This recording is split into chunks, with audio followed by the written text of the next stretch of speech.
तो चलिए लेट ना करते हुए वीडियो को हम चालू करते हैं। पहला प्रश्न में दिया गया है, भारतीय संविधान सभा का निर्माण किसने किया था? तो भारतीय संविधान सभा का निर्माण संविधान सभा ने किया था। आपका सी वाला हो जाएगा सही। चलते हैं अगले प्रश्न पर। अगला प्रश्न में दिया गया है, संविधान सभा के अस्थायी अध्यक्ष कौन थे? तो संविधान सभा के अस्थायी अध्यक्ष डॉक्टर राजेंद्र प्रसाद थे। आपका ये वाला ऑप्शन हो जाएगा सही। चलते हैं अगले प्रश्न पर। अगला प्रश्न में दिया गया है, भारतीय संविधान कब लागू हुआ था? तो भारतीय संविधान 26 जनवरी 1950 को लागू हुआ था। आपका सी वाला हो जाएगा सही। चलते हैं और भी अगले प्रश्न पर। अगला प्रश्न में दिया गया है, भारतीय संविधान का जनक किसे कहा जाता है? तो भारतीय संविधान का जनक कहा जाता है डॉक्टर भीमराव अम्बेडकर को। आपका सी वाला हो जाएगा सही। चलते हैं अगले प्रश्न पर। अगला प्रश्न में दिया गया है, भारतीय संविधान की प्रस्तावना किससे प्रेरित है? तो भारतीय संविधान की प्रस्तावना फ्रांसीसी संविधान से प्रेरित है। आपका बी वाला हो जाएगा राइट। चलते हैं अगले प्रश्न पर। अगला प्रश्न में दिया गया है, भारतीय संविधान में कुल कितने अनुच्छेद हैं?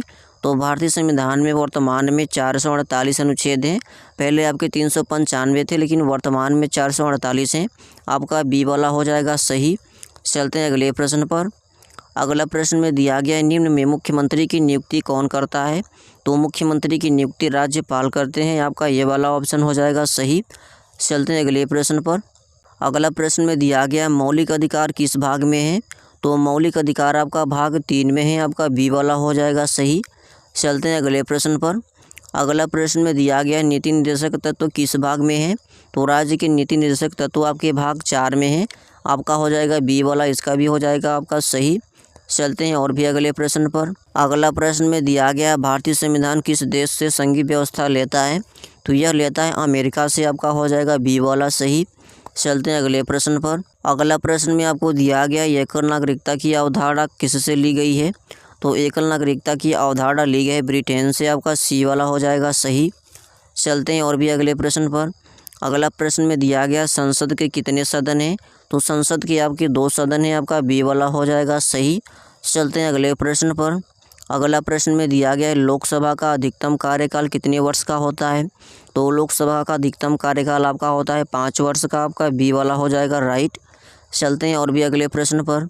अगला प्रश्न में दिया गया, राज्यसभा स्थायी सदन है क्योंकि यह कभी भी भंग नहीं होता है। आपका ये वाला हो जाएगा सही।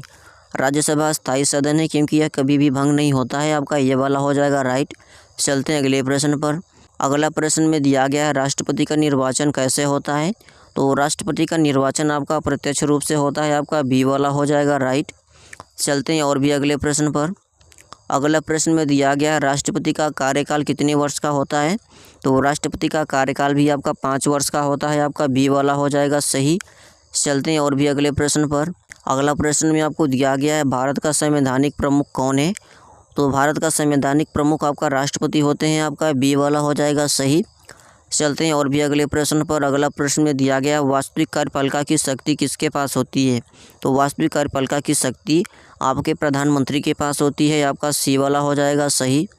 चलते हैं और भी अगले प्रश्न पर। अगला प्रश्न में दिया गया है, प्रधानमंत्री की नियुक्ति कौन करता है? तो प्रधानमंत्री की नियुक्ति राष्ट्रपति करते हैं। आपका बी वाला हो जाएगा सही। और भी चलते हैं अगले प्रश्न पर। अगला प्रश्न में दिया गया है, भारत में मंत्रिपरिषद किसके प्रति उत्तरदायी होता है? तो यह होता है लोकसभा के प्रति। आपका सी वाला हो जाएगा सही। और भी चलते हैं अगले प्रश्न पर। अगला प्रश्न में दिया गया, भारत का सर्वोच्च न्यायालय कहाँ स्थित है? तो भारत का सर्वोच्च न्यायालय नई दिल्ली में है। आपका सी वाला हो जाएगा सही। और भी चलते हैं अगले प्रश्न पर। अगला प्रश्न में दिया गया, सुप्रीम कोर्ट के न्यायाधीशों की नियुक्ति कौन करता है? तो सुप्रीम कोर्ट के न्यायाधीशों की नियुक्ति राष्ट्रपति करते हैं। आपका सी वाला हो जाएगा सही। और भी चलते हैं अगले प्रश्न पर। अगला प्रश्न में दिया गया, न्यायिक समीक्षा की अवधारणा कहाँ से ली गई है? तो न्यायिक समीक्षा की अवधारणा ली गई है अमेरिका से। आपका हो जाएगा बी वाला सही। और चलते हैं अगले प्रश्नों पर। अगला प्रश्न में आपको दिया गया है, संविधान संशोधन की प्रक्रिया किस अनुच्छेद में है? तो संविधान संशोधन की प्रक्रिया अनुच्छेद 368 में है। आपका बी वाला हो जाएगा सही। चलते हैं लास्ट और आखिरी प्रश्न पर। आखिरी प्रश्न में दिया गया, मौलिक अधिकारों का संरक्षक कौन है? तो मौलिक अधिकारों का संरक्षक आपका सुप्रीम कोर्ट है। आपका सी वाला हो जाएगा सही।